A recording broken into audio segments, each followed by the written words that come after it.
What even is this Promethium stuff? What is Promethium?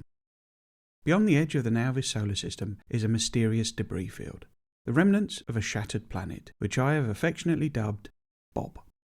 As you travel through this debris field, you find huge reddish-pink asteroids made of something that the engineer calls Promethium. But what is Promethium? Why does the engineer seem so keen to collect it? And what does this Promethium tell us about why the engineer is in the Nauvis system? In this Factorio lore speculation video, I'm going to explore what Promethium might actually be to try and answer some of these questions. Strap in, folks, this one's going to get philosophical. The shattering of Bob. There are a couple of previous videos in this series that I'd recommend you watch before this one. Plug, plug, plug. First off, there's my How Do You Even Shatter a Planet video, where I look at the mechanics of shattering Bob. And secondly, there's my Why Shatter a Planet video, where I look at some possible reasons for shattering Bob.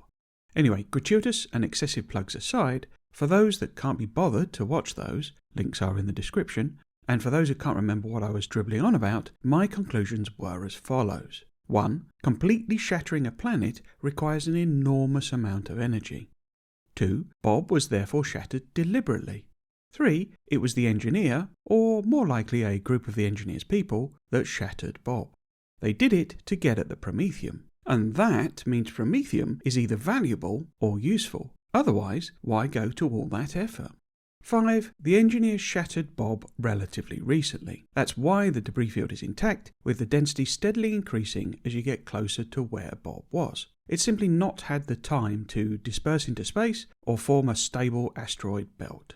And rather more speculatively, I believe a combination of asteroid impacts and special weapons were used by the engineers to shatter Bob in a controlled way. It's a controlled mining operation, which is the other part of why the debris field is relatively intact.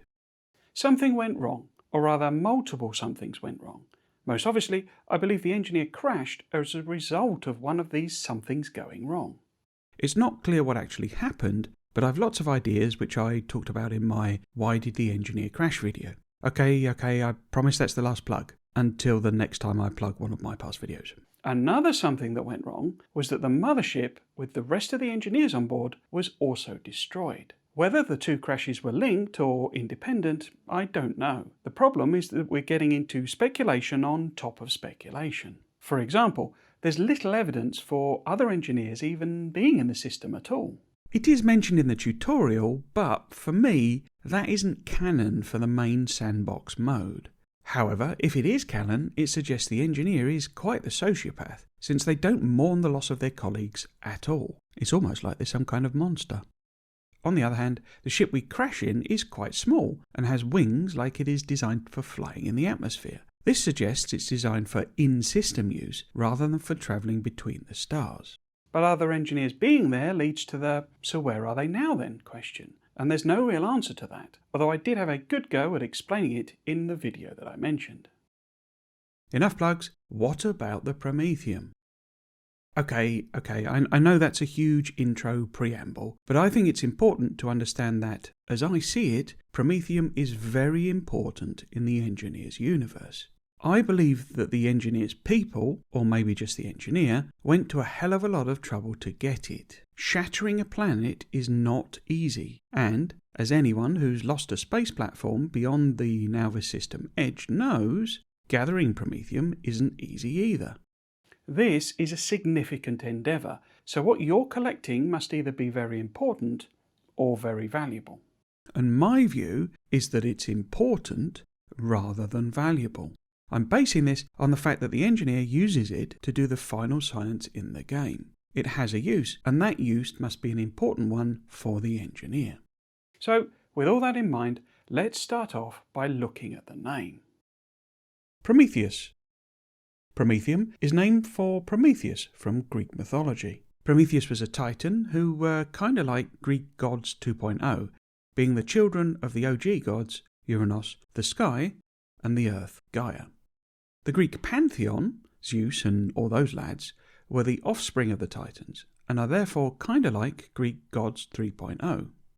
Famously, Prometheus is the Titan that stole fire from the gods and gave it to man. Fire, in this context, is an allegory for technology, science, even civilization. It's essentially that unique element that sets humans apart from common animals, to use some old-school phrasing. I think the read across to the Promethium in Factorio is therefore pretty clear. Promethium is the means by which science itself can be advanced. In some fundamental way, Promethium contains the very essence of knowledge and understanding. It's therefore only usable in one science that represents the advancement of science itself, but more on all of that in a separate video. If we look at some more modern interpretations, we can see some other allegories in the naming of Factorio's Promethium. Prometheus is the brother of Epimetheus. Now, if you know anything about how the Greek language works, you'll notice that they are therefore named as opposites. Pro means before, and epi means after. A prologue comes before a story, and an epilogue comes after. In the case of Epimetheus, his name is generally understood to mean afterthought or hindsight. Epimetheus is a key part of the Pandora myth, as it is him that accepts Pandora as his wife, leading to the escape of all the world's miseries from the famous box, or jar. The lesson being that it is only in hindsight that we can see the true consequences of our actions. The linking of Prometheus to the other end, forethought or foresight, is not quite as clear. It is, however, this sense that is the origin of the subtitle for Mary Shelley's Frankenstein, The Modern Prometheus. This is, rather famously, a story about a scientist creating life. Frankenstein creates life, the monster, without any thought for consequences. He lacks forethought. And as you can hopefully see, it's all tied to the same concepts in Factorio. A research that advances science, but that carries inherent risks and significant consequences. Research that should perhaps not happen. Some more forethought might be beneficial, so that we can avoid the need to see our errors in hindsight. Or perhaps it refers to the loss of the engineer's people, destroyed by their own folly, with the engineer as the lone survivor. And yet, we continue to pursue the same goal that destroyed our people. Are we Frankenstein? Anyway, I think that covers the allegorical side of things, so let's delve into what Promethium actually is. But what actually is it? A few of my viewers alerted me to the fact that there is already a real-life element called Promethium. Interestingly, the real-life Promethium is unique in that all of its isotopes are unstable and decay. Whoa, some big words there. But if you played the game, you're actually already familiar with isotopes. The uranium-235 and uranium-238 are different isotopes of uranium. What makes elements unique is the number of protons in the nucleus. As their name suggests, protons are positively charged particles and are balanced by an equal number of negatively charged electrons. The rest of the atom is made up of neutrons, which have no charge. The number of protons determines what we call the atomic number for an element. For uranium, this is 92, making it a very heavy metal.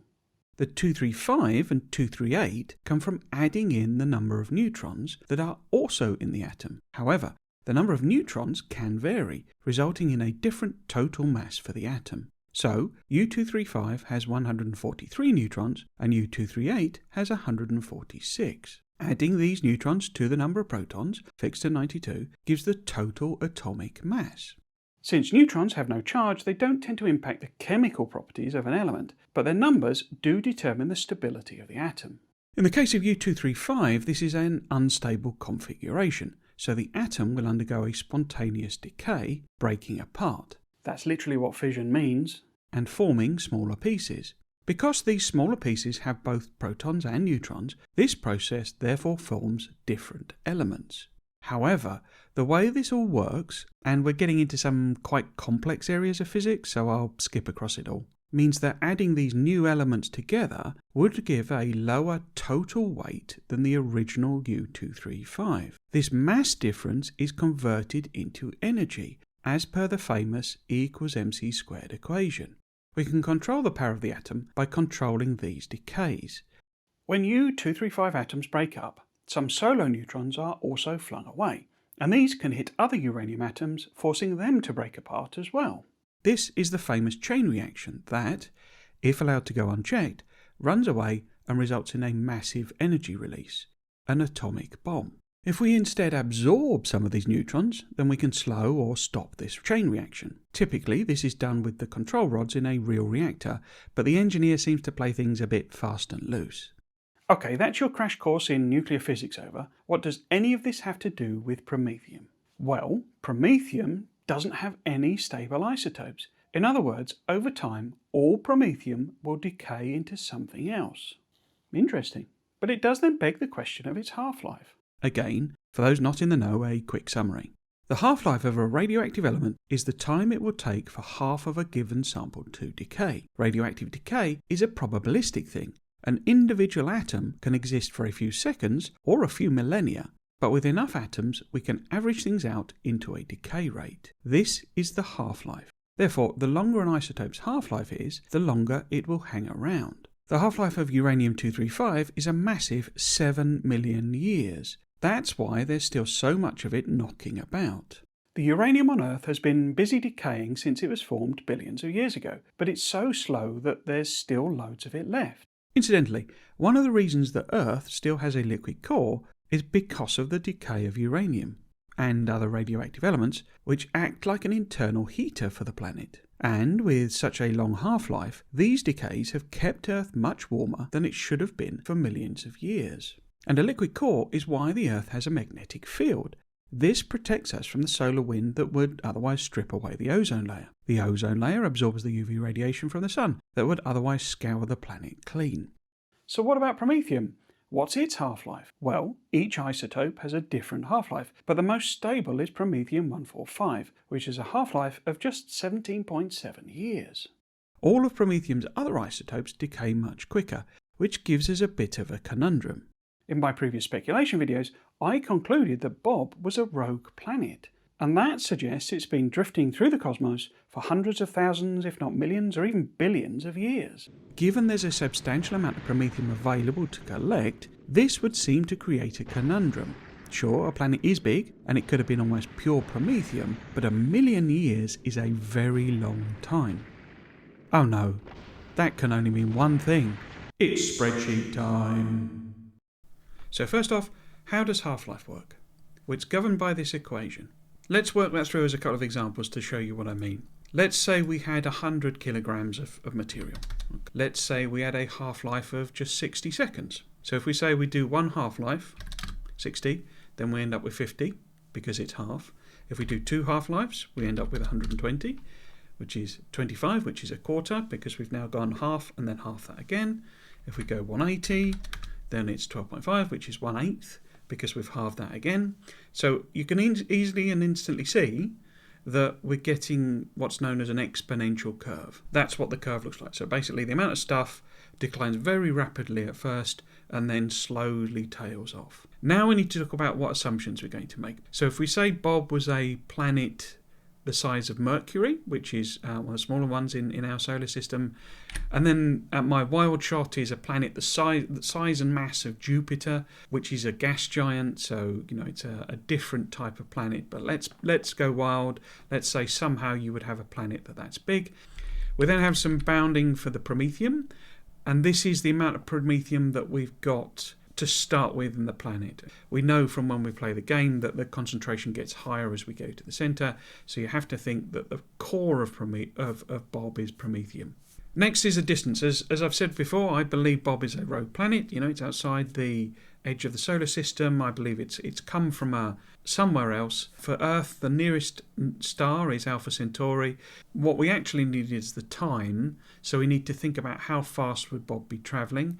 The fastest man-made rocket or probe sort of thing, the satellite that we've sent up, travels at 192 kilometres per second. And then what if it's come right the way across of a galaxy the size of the Milky Way? Say now this is on the one edge of the Milky Way type galaxy and Bob came from the rest, so it's travelled all the way across the Milky Way. So if we take those base assumptions and we plug in the other number that we need, which is the half-life of Promethium, 558 million seconds, so 500 million seconds. Okay, so if we use that shortest travel time, we end up with 5.4 times 10 to the minus 99 kilograms being left. 10 to the minus 99 would be 99 zeros before you hit the number. So effectively, again, a few atoms left in an entire planet. If we go the more realistic option that it's crossing galaxies, then these numbers are so small that Excel will not show them to me. And so that's kind of illustrating the point from whatever way you look at it. Even the most generous half-life and the most generous conditions, the most generous distance to travel, the most, generous size of planet with the biggest amount of Promethium, all of which are completely unrealistic. There is no way it can happen. Now, I'm assuming that the Promethium in the Factorio universe is the same as our Promethium. It could of course be different, but there's not much to go on either way. First off, and most obviously, we have clearly modelled it on our Promethium. If we look at these pictures of samples on Wikipedia, we can see that it's the same pinkish colour. Actually, pure Promethium is silver white, but uranium isn't green either. Next, there's no evidence of radioactive decay. We don't receive radiation damage when we're near it, and it doesn't decay into something else. However, the same is true of uranium in the game, and we use that for fuel in our fission reactors, so I'm not sure that's a particularly good indicator. And lastly, Promethium asteroids are tougher than normal asteroids. IRL Promethium isn't particularly tough, not compared to iron anyway, but then asteroids aren't quite the dense rocks they appear to be in the game either. At least not in a uniform way. Many are just loose collections of stuff, so there's a bit of a sci-fi meets science issue there. Why so much? Let's explore some possible explanations for why all this Promethium is still there after all this time. Why hasn't it all decayed away while Bob has been floating in the void? Factorio Promethium doesn't decay. This is perhaps the simplest and most obvious solution. Factorio Promethium is not like our Promethium. Perhaps Factorio Promethium has at least one stable isotope, and it simply doesn't decay. If this is the answer, then I guess it's more about the name than anything else, and perhaps it's all a giant coincidence. But then, as noted, it seems like the Factorio Promethium is modelled after the real Promethium. It would therefore be odd not to include its most unique and interesting feature.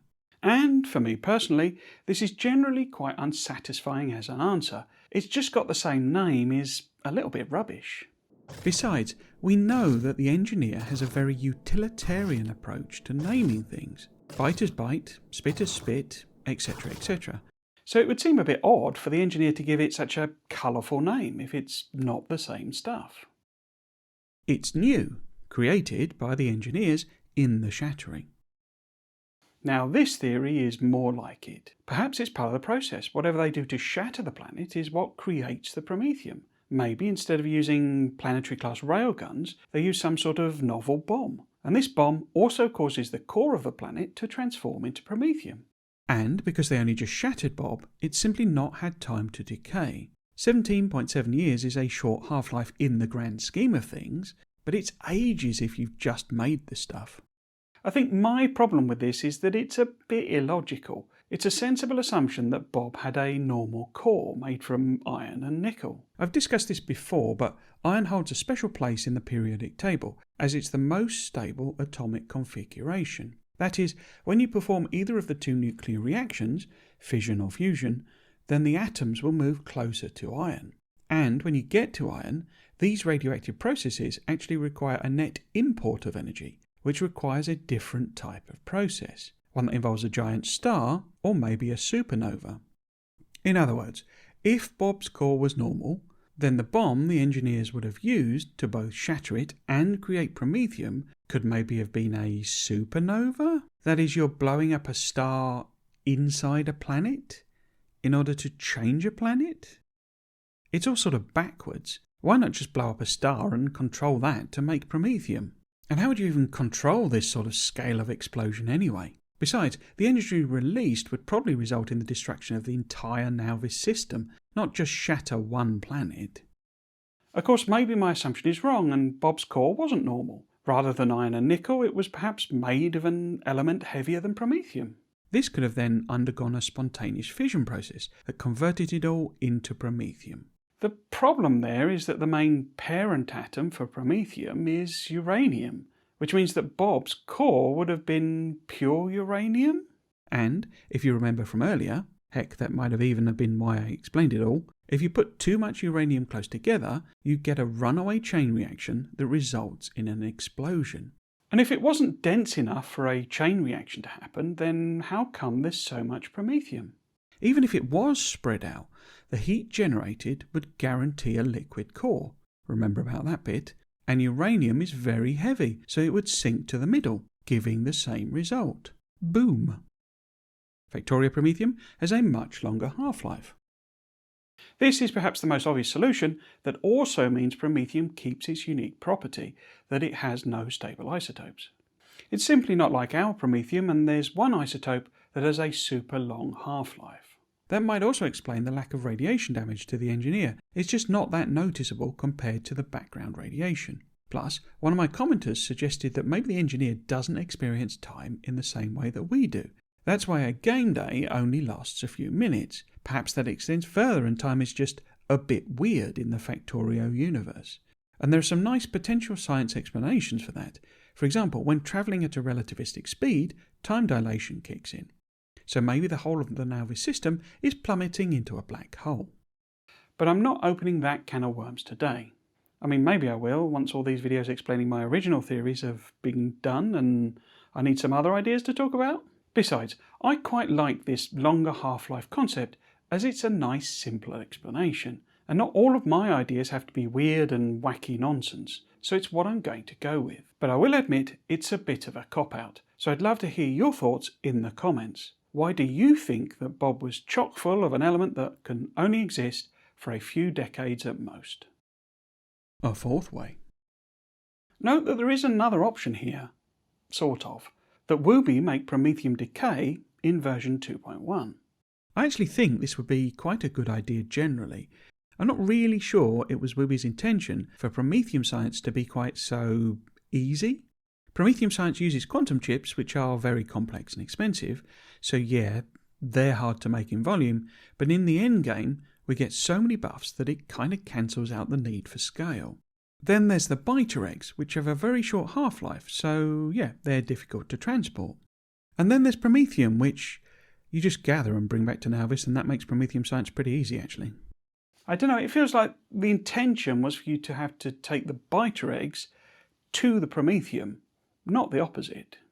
If Promethium suddenly had a shelf life, I think it would create a nice test for both your logistics and design skills. You'd need to build and supply a platform that was both fast and powerful. Anyway, this isn't a version 2.1 wishlist video, so let's move on. How did it form? But how did it get there in the first place? After all, planets aren't usually full of mysterious elements named after Greek gods. The engineers did it. I guess, as I already discussed, one intriguing possibility is that the engineers created the Promethium in the same process that shattered the planet. In that case, maybe it would be more appropriate to call them alchemists rather than engineers. While I'm not going to go with this option, I still think it's a perfectly good answer. The problems I mentioned before are all fairly easy to hand-wave away, something I was perfectly happy to do with my own explanation. For example, maybe they just used some sort of special antimatter bomb. Maybe this was able to provide the required energy to move the atoms up the atomic scale, but not to vaporize the entire system. Either way, with this solution, if the Promethium is made in the shattering, then having a long half-life doesn't matter. So it is self-consistent, which is a big plus in its favour. My real problem with this is simply that it doesn't fit my personal narrative. It doesn't work with my headcanon, and my headcanon is what these videos are all about. The Factorio lore isn't explained in-game, and I enjoy making it up for myself. Anyway, the reason it doesn't fit in is because I think the special property of Bob that really matters is that he's a rogue planet. For me, if the engineers could just shatter any planet and turn their cores into Promethium, why come all this way and pick Bob in particular? I mean, unless they'd already shattered all the planets in their home system, and now they've started on Nauvis, but in that circumstance, for me, this again begs the question of where is everybody else? And why stop with Bob? Why aren't we shattering Vulcanus and Nauvis, and in particular Gleba? If any planet deserves a good shattering, it's Gleba. Oh, and any explanation that the other planets had life, so they wanted to protect them, simply doesn't hold water. We're an absolute monster, killing stuff, torturing it and exploiting it just to make a science number go up. We're not worried about killing a few aliens. So, for me, the narrative issues trump the logic. If you don't like that, you can just go ahead and leave a comment and push up my engagement scores. He was always like that. Okay, if I don't like the created by the engineer solution, how about we go down the Occam's razor route? Maybe Bob has always had a Promethium core. In whatever star system Bob formed millions of years ago, there was simply an abundance of Promethium. When Bob formed, it was therefore Promethium rich, and, being quite heavy, it ended up in Bob's core. We certainly know that Bob has plenty of other elements too, iron, copper, carbon, etc., because there's loads of those asteroids floating about as well. So perhaps it's just how Bob was.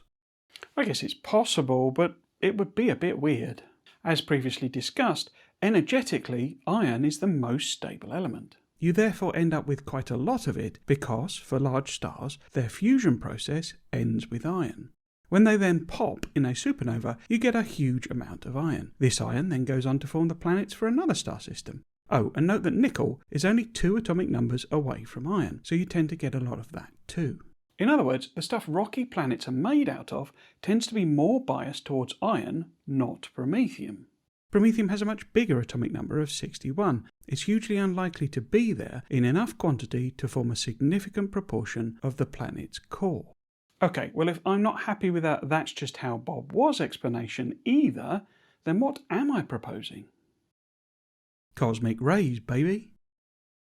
Bob being a rogue planet is, for me, the whole point.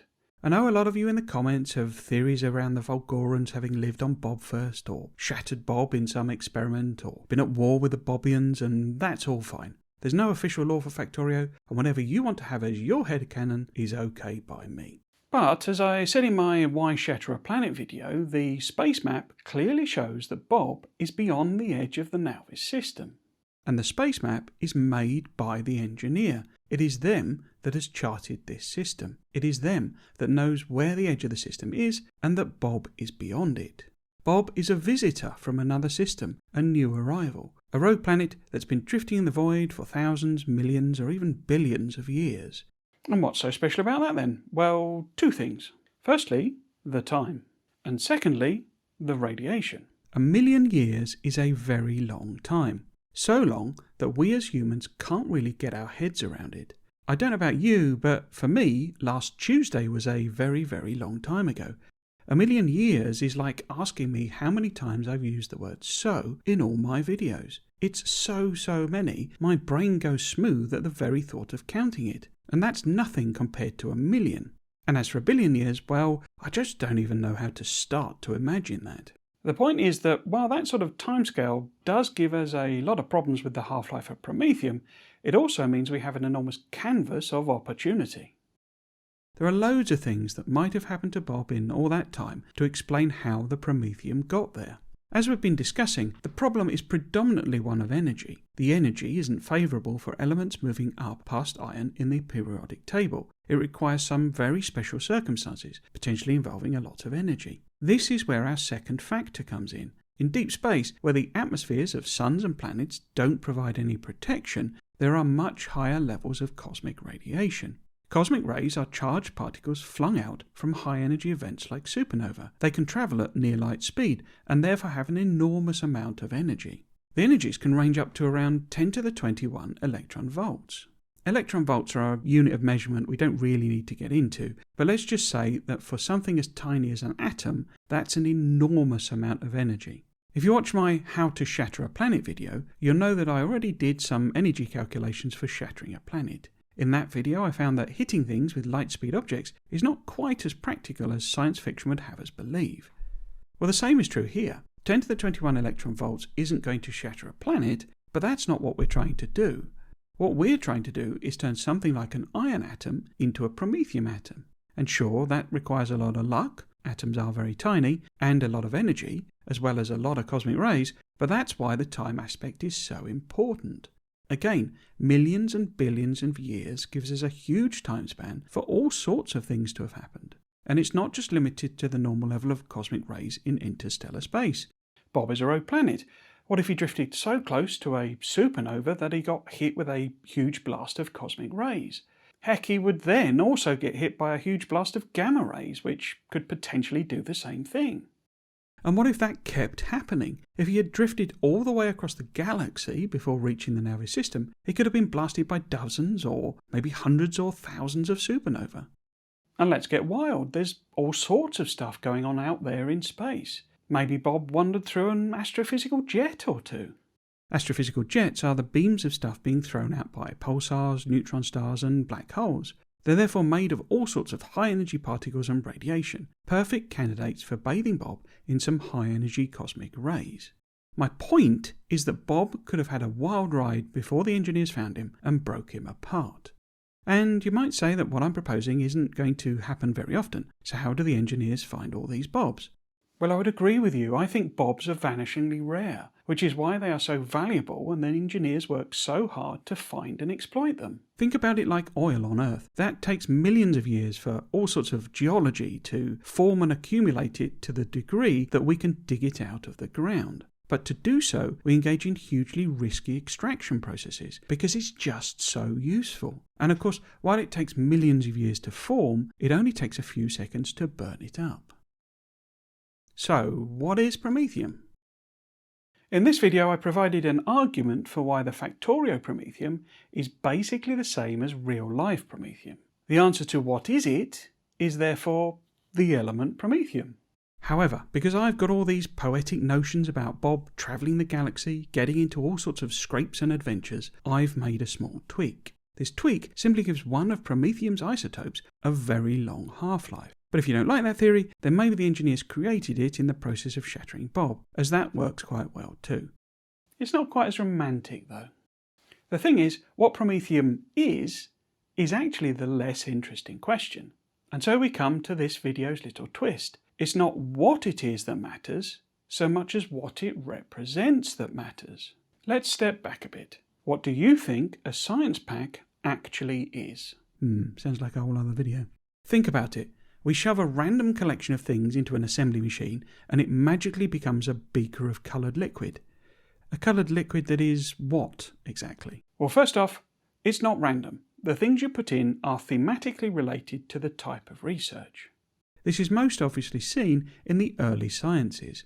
Logistics science requires the basics of logistics, inserters and belts. Military science requires the basics of combat, ammo, walls and explodey things.